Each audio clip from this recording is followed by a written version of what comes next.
முக்கியமான சிவபெருமான் கதைகள். திருநீறு தரித்த கதை. அகங்கார அழிவு.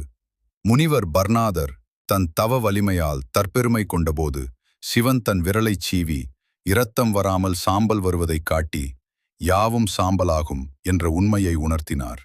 அன்னபூரணி கதை. பசி போக்கியவர்.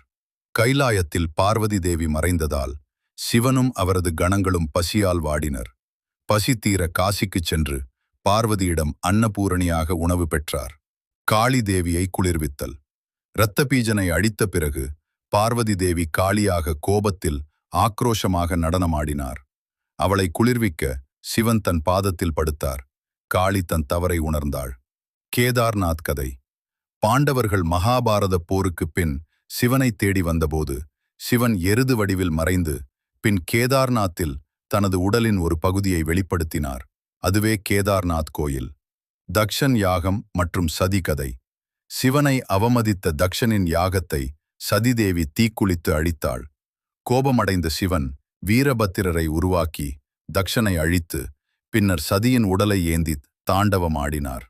இக்கதைகள் அனைத்தும் ஈசனின் கருணை மற்றும் ஞானத்தை வலியுறுத்துகின்றன.